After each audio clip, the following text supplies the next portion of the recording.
हमारे पाकिस्तान में ये अलमिया है कि जब भी कोई ख़ास दिन होते हैं, जैसे रमज़ान है और 2 ईदें हैं, तो इन पे ये सब्ज़ियां जो कि हमारे मुल्क में उगाई जाती हैं, उसके बावजूद जो है इतनी महंगी हो जाती हैं। और टमाटर और प्याज का इकबाल तो इतना बुलंद हो जाता है कि वो तो फिर किसी को खातर में ही नहीं लाता। तो इसलिए जी आपने ईद से हफ्ता 10 दिन पहले ये सारी सब्ज़ियां ख़रीद लेनी है। अब मेरी बहनें कहेंगी कि आप ये ख़रीदें तो ये तो ख़राब हो जाएंगी, लेकिन आज की वीडियो में जी मैं आपके साथ ऐसी ज़बरदस्त टिप्स शेयर करूँगी कि आपकी ये सब्ज़ियाँ ईद के बाद भी हफ्ते तक चलेंगी। और ये हरा धनिया और हरी मिर्चें जो कि काटनी बहुत मुश्किल है और इतना ठीक ठाक इन पे टाइम लगता है, तो इसकी बहुत ज़बरदस्त टिप्स हैं जी कि हम इनको कैसे महफूज करें। और उसके साथ ही ज़ीरा, भुना कुटा ज़ीरा जो कि खानों की जान है, ये तो हम सब जानते हैं, लेकिन इसके साथ ही आपको पता है हम खूब अच्छी डस्ट को भी भून के और कूट के खाते हैं। तो आज की वीडियो में जी हम ज़ीरे को ज़बरदस्त तरीके से साफ़ करेंगे। स्टार्ट करते हैं अपनी वीडियो। अस्सलाम वालेकुम माय यूट्यूब फैमिली, कैसे हैं जी आप लोग? होपफुली ठीक ठाक होंगे। अल्हम्दुलिल्लाह मैं भी ठीक हूँ। दुनिया के काम तो चलते रहती हैं जी। दुनिया के साथ साथ मैं आपको ज़बरदस्त किस्म की एक टिप ये भी दूंगी कि तकबीर जो अल्लाह अकबर अल्लाह अकबर अल्लाह अकबर ला इलाहा इल्लल्लाह अल्लाह अकबर वलिल्लाहिल हम्द जो हम पढ़ते हैं, तो मेरे साथ ये कि मुझे अब ये मतलब ज़ुबानी तो याद है मगर मैं भूल जाती हूँ। तो मैंने क्या किया हुआ है जी, डोर पर मैंने सामने ये तकबीर सिर्फ मैंने अपनी छोटी बेटी से बोला कि ये लिख कर आप लगा दो। यहाँ मैं बिल्कुल सामने नमाज़ पढ़ती हूँ और जब मैं सलाम फेरती हूँ और मेरी नज़र पड़ती है तो मुझे याद आ जाता है कि मैंने ये तकबीर पढ़नी है। उसके साथ जी लब्बैक अल्लाहुम्मा लब्बैक भी, ये भी चलते फिरते आप पढ़ा करें। उसके अलावा जी हज के दिन जो होते हैं, इन दिनों में औलाद के लिए बहुत दुआ कबूल होती है। तो आपने अपने बच्चों के लिए, ज़ाहिर है सारे ही माँ बाप दुआएं करते हैं, मगर इन दिनों में दुआ खुसूसी कबूल होती है। मेरी एक बहन का कमेंट भी था कि आप लगी हुई हैं दुनिया के कामों में और ये इतने अजीम दिन है। तो भाई इसमें तो कोई शक नहीं, ये बहुत अजीम दिन है और दुनिया के काम भी साथ चलते हैं, तो साथ हमने दीन को भी लेकर चलना है। तो सबसे पहले तो इबादत है, तो इसलिए मैंने आपको ये टिप भी शेयर कर दी कि मेरी तरह अक्सर बहनें पढ़ना भूल जाती होंगी कि फ़र्ज़ नमाज के बाद ये पढ़नी है और ये 5 दिन पढ़नी होती है, 9, 10, 11, 12 और 13 को। तो चलें जी अब जाते हैं अपने टमाटरों की तरफ। जैसे मैंने शुरू में भी कहा कि ये ईद पर तो ये टमाटर और जो प्याज हैं इनका इकबाल इतना बुलंद हो जाता है कि ये किसी को खातर में नहीं लाते। तो इसलिए हमें चाहिए कि ईद से हफ्ता 10 दिन पहले हम ये सारी सब्जियां ले आएँ और इनको जो है महफूज करने का सही तरीका अपना कर इनको महफूज करें। तो सबसे पहले जी टमाटर देखते हैं कि हमने कैसे फ्रीज।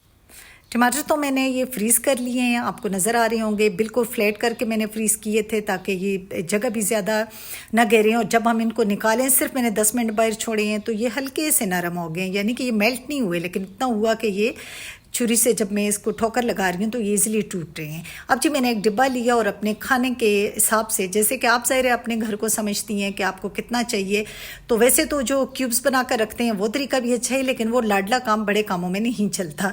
ईद पे जैसे मेहमानों का भी आना जाना होता है, सिर्फ अपनी फैमिली नहीं होती, तो इस वजह से जी हमें ज़्यादा मकदार में चीज़ चाहिए होती है, तो वो नन्हे नन्हे क्यूब्स मेरे ख्याल में हमें बिल्कुल मदद नहीं दे सकेंगे। तो इसलिए ये बड़े बड़े टुकड़े मैंने काटे हैं, ये कुछ बड़े हैं कुछ छोटे हैं, यानी कि मैंने अपने सालन के हिसाब से, तो आप भी अपने सालन के हिसाब से अपनी फैमिली के हिसाब से पीस काटें। और इस तरह एक स्लिम से डिब्बे में, ये देखें आप देख सकते हैं कि डिब्बा चौड़ा ज़्यादा नहीं है, लंबा ज़्यादा है। तो डिब्बा लंबा है तो साइड पे मतलब वो जगह भी कम घेरेगा, और चौड़ा ज़्यादा हो तो फिर वो उसको ज़्यादा जगह चाहिए होगी। तो वैसे भी ऐसे दिनों में हमारे फ्रीज़र और फ्रिज जो है भरे होते हैं, उनमें जगह नहीं होती। तो एक और बहन का कमेंट था कि गोश्त फ्रीज़ करने से बेहतर है कि आप किसी गरीब को दे दें। मेरी पिछली वीडियो जिसमें मैंने गोश्त के बारे में बताया, तो वो भी आप लोगों ने बहुत ज़्यादा पसंद की, तो इसके लिए मैं आपका शुक्रिया अदा करती हूँ। और यहाँ पर देखें कि डिब्बा चूँकि कम चौड़ा है और बहुत कम जगह घेर रहा है। तो मैं बता रही थी कि एक बहन का कमेंट था कि गोश्त फ्रीज़ ना करें, गरीबों को दे दें। तो उन बहन के लिए मेरा कहना है कि अच्छी बात है, मतलब अल्लाह के रास्ते में जितना भी बंदा दे तो कम है, लेकिन ये अल्लाह नहीं रखा है कि 3 हिस्से हैं कुर्बानी में, एक आपका अपना होता है, एक गरीबों को होता है और एक आपके अकरबा को होता है। तो अब आपकी मर्ज़ी, अगर आप अपना हिस्सा भी गरीबों को दे दें तो ये बहुत अच्छी बात है, लेकिन अगर आप ना देना चाहें तो इसकी पकड़ नहीं, पूछ नहीं, बल्कि अल्लाह जी इसका भी अजर देंगे कि आप अपनी फैमिली को खिला रहे हैं, तो इसका भी अल्लाह के यहाँ अजर है। हमारा दीन तो बहुत प्यारा दीन है कि इसमें तो हम अपनी जो फैमिली को खिलाते हैं उसमें भी हमें सदक़े का अजर मिलता है।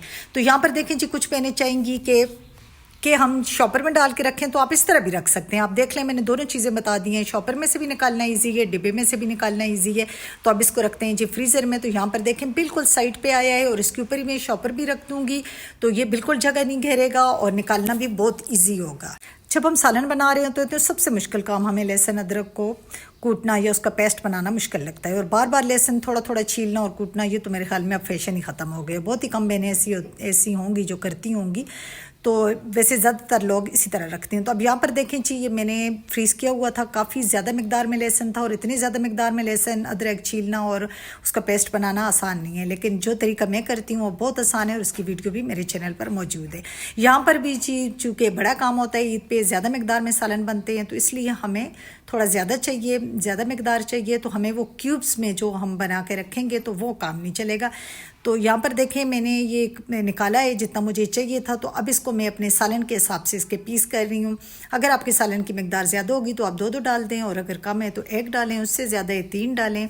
ये तो भैया आप तक है, अपने घर को तो बंदा खुद ज़्यादा समझता है। और यहाँ पर देखें कितना ईजी है, सिर्फ 10 मिनट मैंने बाहर निकाल कर रखा है और ईजीली ये मेल्ट नहीं हुआ। कि मेल्ट चीज़ बिल्कुल अच्छी नहीं है कि आप फ्रीज़र से निकालें और उसको वापस रखें, तो ये बहुत ख़तरनाक है, लेकिन ये मेल्ट नहीं हुआ। बस इतना हो गया कि ये टूटने लग गया है।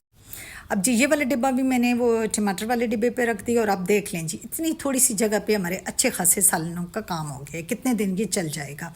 और यहाँ पर जी मैं अब आपको बताऊंगी ज़ीरा आप जितने भी ये चीज़ें, अजवाइन, ज़ीरा, ये और मतलब इस तरह की जितनी चीज़ें हैं, जैसे खुशक धनिया है, जो चीज़ें भी हैं, जितनी भी अच्छी ब्रांड से लें, लेकिन उतना साफ़ नहीं होता, यानी कि साफ़ करना पड़ता है। तो ज़ीरा जी मैं हालांकि गिलानी मार्ट से लाई थी, काफ़ी अच्छा हमारे एरिया में ये मार्ट है। यहाँ पर जी देखें ग्लासेस के बगैर तो काम नहीं चलता, और ऐसी चीज़ें साफ़ करने के लिए तो फिर हमारी उम्र में ग्लासेस की ज़रूरत ही होती है। हालांकि उम्र तो कुछ नहीं, हम नन्हे मुन्ने लोग हैं, लेकिन ये है कि ग्लासेस हमें चाहिए। तो यहाँ पे मैं ज़ीरा साफ़ कर रही हूँ, और ज़ीरे में मतलब ज़्यादा गंद तो नहीं था, लेकिन था, यानी कि साफ़ करने की ज़रूरत थी। उसके साथ जी यहाँ पर देखें इतनी ज़्यादा ये डस्ट है, तो इसके लिए मैंने क्या किया आपको दिखाने के लिए, तो ये मैंने सफ़ेद ये रोटियों का रुमाल लिया है, लेकिन आप किसी भी कलर का ले लें, इसमें कलर का कोई ख़ास इशू नहीं है। तो यहाँ पर ज़ीरा सारा मैंने इस रुमाल पर डाल दिया है। अब इसको आपने अच्छे से रुमाल के साथ ऐसे साफ़ करना है। ये मेरी सास अम्मी की टिप है, माशाल्लाह, अल्लाह उनको सेहत और तंदुरुस्ती दे, बहुत ही ज़्यादा असली कमाम खातून है, लेकिन हमने भी जो कुछ उनसे सीखा सही दिल से लगा लिया, और हम भी उसी पे अमल करने की कोशिश करते हैं। तो यहाँ पर देखें इस तरह आप ज़ीरा साफ़ करते जाएँ और साथ साथ उसको आगे आगे लाते जाएँ। और यहाँ पर आप देखें कितनी ज़्यादा डस्ट है, इस तरह आपने रुमाल के कोने पर डालना है और आहिस्ता आहिस्ता आपने आगे लाते जाना है, और तकरीबन 3 से 4 बार एक ही रुमाल से आपका ज़ीरा साफ़ हो जाएगा। तो अब आप देख सकते हैं कि कितनी अच्छी खासी डस्ट है, और अगर हम इसे साफ़ ना करें तो मेरे ख्याल में ये डस्ट हमारे लिए फ़ायदेमंद तो है नहीं है। तो इसलिए जी इन छोटी छोटी चीज़ों का ख्याल रखा करें। तो यहाँ पर जी अब ज़ीरा हम उठाएंगे और इस कपड़े को हम बाद में बाहर झाड़ देंगे। तो अब जी ज़ीरे को हम करेंगे, इसको भुनेंगे, क्योंकि भुनने से जो ज़ीरे में जायका आता है ना, यकीन करेंगे कमाल का होता है। तो इसके लिए मैं पैन को मैंने गरम किया और इसमें मैंने ज़ीरा डाला, और हल्का हल्का साथ आपने चम्मच चलाना है, क्योंकि ज़ीरा बहुत नाजुक मिजाज चीज़ है भाई, ये ज़रा सी सख्ती नहीं मानता। आंच भी आपने जो है बिल्कुल लो रखनी है, शुरू में थोड़ी सी ऊंचा करें आंच को और बाद में बिल्कुल लो कर दें, और बहुत जल्दी ये भुन जाता है। तो बस ये तकरीबन मेरा ज़ीरा हल्का सा इसका कलर चेंज हो जाए तो आप उतार दें, क्योंकि इसमें 1-2 मिनट की कोताही भी जो ये बर्दाश्त नहीं करेगा, और फ़ौरन से ये डार्क ब्राउन हो जाएगा, और डार्क ब्राउन होने पर इसका जायका भी चेंज हो जाएगा। तो अब जी ये तकरीबन लाइट सा ब्राउन हो चुका है। अब इसको ठंडा करेंगे, इसको ठंडा करना बहुत ज़रूरी है, और इसको मैंने खुले बर्तन में डाल दिया है। तो थोड़े टाइम बाद जी इसको मैं डाल रही हूँ जार में, ये जो जूस बनाने वाला, शेक बनाने वाला जो जार होता है मैं उसमें डाल रही हूँ। आप पूछेंगे ये क्यों, तो भाई मेरी छोटी जो वो होती है मिक्सी जार जो होता है छोटे वाला, वो ख़राब है, तो इस वजह से जी मैं इसको जग में ही पीसूँगी। यहाँ पर मैंने खुश धनिया भी निकाली, ये काफ़ी गंदी थी, इतनी गंदी थी कि इन पे अच्छा खासा टाइम लगना था। तो ये फ़िलहाल मैंने पेंडिंग छोड़ दी कि चलें बाद में कर लूँगी। यहाँ पर देखें अजवाइन भी साफ़ करके मैंने बोतल भर दी है। ये सारी वो चीज़ें हैं जो हमें बड़ी ईद पे खानों में बहुत काम आती हैं। कबाब वगैरह बनता है तो इसमें तो अजवाइन तो कबाब की जान है, तो उसके बगैर तो कबाब नहीं बनता। तो ये भी मैंने धोकर जो है डाल दी है बोतल में। और यहाँ पर जी ये जो आप जार देख रहे हैं, ये वीडियो भी मेरे चैनल पर मौजूद है, अगर आप देखना चाहें तो मोस्ट वेलकम। अब ज़ीरा काफ़ी ठंडा हो गया था तो मैंने इसको बोतल में भर दिया है। ज़ीरा मुझे बहुत पसंद है, और मेरी जो बड़ी बेटी है वो तो हर चीज़ में ज़ीरा डालती है, उसको इतना पसंद है ज़ीरा, और ज़ीरे वाला रायता तो बहुत शौक़ से बच्चे खाते हैं। तो इस वजह से मैं ये काफ़ी मिकदार में बना कर रख देती हूँ। लेकिन ये होता है कि चलता भी काफ़ी अरसा, एक दिन तो बंदा थकता है लेकिन काफ़ी अरसा फिर आराम भी करता है। अब आ गई जी खानों की जान, खानों की शान, हरा धनिया और हरी मिर्ची। मैं तो हरा धनिया के बगैर मुझे खाने का मज़ा नहीं आता। आपको पता है हरा धनिया जिस खाने में पड़ती है तो उसकी रौनक बढ़ जाती है। और यहाँ पर जी सबसे पहले हमने हरा धनिया की गड्डी खोली और उसको साफ़ किया, और साथ मैंने हरी मिर्चें भी धोकर स्ट्रेनर में डाल दी हैं। ये स्ट्रेनर मुझे बहुत काम आता है, ये मैं आपको बताऊंगी कि हरा धनिया भी जब मैं इस्तेमाल करती हूँ तो ये स्ट्रेनर मुझे इसमें भी बहुत काम आता है। तो ये मैंने धोकर, अभी मेरे पास हरा धनिया ज़्यादा, ये सॉरी हरी मिर्चें ज़्यादा नहीं थी, तो मैंने तो जितनी थी मैंने धो ली हैं आप लोगों को दिखाने के लिए। तो आज मैं और मंगवाऊंगी, तो फिर मतलब जैसे ही और आएंगी तो मैं वो भी इस तरफ कर लूँगी महफूज। तो यहाँ पर धनिया मैंने साफ़ कर ली हैं और यहाँ पर जी मैं इनकी कटिंग कर रही हूँ। और लेकिन आपने ये देखना है कि धनिया को आपने धोना नहीं है ना, मिर्चियों को तो धोना है कि धोकर और अच्छे से उनको ड्राई करना है, लेकिन धनिया आपने नहीं धोनी, धोने से धनिया जल्दी ख़राब हो जाती हैं। धनिया में जो मॉइस्चर होता है वो उनको ख़राब कर देता है। तो यहाँ पर जी कटिंग हो रही है हरी मिर्चों की, तो ये भी मैंने काट ली थी, जितनी मेरे पास इस वक्त थी तो मैंने काट ली थी। तो इनको भी हम अब जी चलते हैं इनको महफूज करने के लिए। तो फ्रिज के लिए जब भी आप इस तरह चीज़ों को महफूज करने के लिए आप कोई डिब्बे वगैरह ख़रीदें तो हमेशा स्लिम डिब्बे का इंतखाब करें, क्योंकि स्लिम डिब्बे से ये होगा कि बहुत सारे डिब्बे भी ऊपर नीचे आ जाएंगे और जगह ज़्यादा नहीं घेरेंगे और बहुत सारी चीज़ें आप रख सकते हैं। तो इसके लिए मैंने लिए वाइट पेपर, अगर आपके पास बटर पेपर है तो बेस्ट है, अगर नहीं है तो आप कोई भी कॉपी का भी मतलब पेपर यूज़ कर सकते हैं, कुछ भी कर लें, बस हमने ये करना है कि इसको बस इसमें डालकर लपेटना है। तो यहाँ पर हरा धनिया मैंने इसमें डाल दी, और याद रहे कि हरा धनिया मैंने धोई नहीं है। तो धोने के लिए ये है कि जो आपने मेरे पास स्ट्रेनर देखा है, तो इसको मैं जब निकालती हूँ थोड़ा सा, तो खुले पानी में मतलब उसको मैंने 2 बार धो लिया और उसके बाद उस स्ट्रेनर में डालकर थोड़ा सा उसको टैप के नीचे रखा और बस उसको फिर उठाकर सालन में डाल दिया, थोड़ा सा उसको निचोड़ कर तो उठाकर सालन में डाल दिया। तो बस इसके धोने का ये तरीका है। और यहाँ पर इसके ऊपर भी आपने एक पेज रख देना है ताकि जो इसको नमी वगैरह जो है इसके अंदर ना दाखिल हो। तो जब तक इसके अंदर नमी नहीं जाएगी ज़्यादा तो ये बहुत दिनों तक चल जाती हैं। आप यकीन करें कि 15 दिन तो ये ईज़िली आपके निकाल देंगी। और चूँकि कटिंग की हुई होगी आपके पास, हर चीज़ आपके पास रेडी होगी, तो फिर खाना बनाना कौन सा मुश्किल काम है, फिर तो आप बहुत झटपट तेज़ी से भैया भाग भाग के काम कर रही होंगी। तो इसी तरह हमने जी हरी मिर्चों के साथ इसी तरह करना है। एक पेज मैंने नीचे डाला और उसके ऊपर हरी मिर्चें डालकर तो उसके ऊपर जो है दूसरा एक छोटा सा कागज़ काट कर उसके ऊपर डाल दिया और इसी तरह इसको हमने जो है लपेट कर रख दिया। तो ये बहुत ही ज़बरदस्त काम होती हैं, छोटे छोटे काम होती हैं। एक दिन हमें इनको देना पड़ता है, अगर हमें एक दिन इनको देते हैं तो अगले यकीन करें कि पूरा हफ्ता हम आराम से कुकिंग कर रहे होते हैं।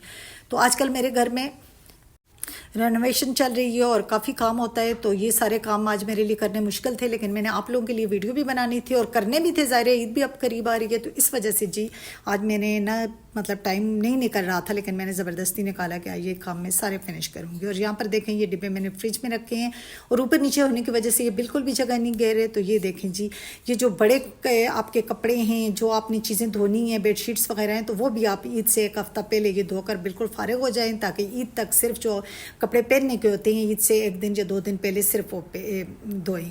तो यहाँ पर देखें ये पर्दे मैंने धोए हैं अपने कमरे के और बहुत सारे कपड़े भी हैं साथ। ये आप कपड़े ऊपर नीचे देखकर तो यकीनन आपके कमेंट्स आएंगे कि आपने कपड़े कैसे फैलाए हुए हैं। तो आपने वो जुमला तो सुना होगा कि मैं मांगने नहीं आया, मेरी मजबूरी है। तो यहाँ पर भी जी मैं ऐसे डालना नहीं चाह रही थी, लेकिन मेरी मजबूरी है क्योंकि दूसरी साइड काम लगा हुआ है और बंदे हैं उस उधर, तो फिर तार पे फैलाना अच्छा नहीं लग रहा था। तो मैंने एक ही तार पे ऊपर नीचे करके ये कपड़े मैंने फैला दिए। गर्मी है, ये सूख जाएंगे।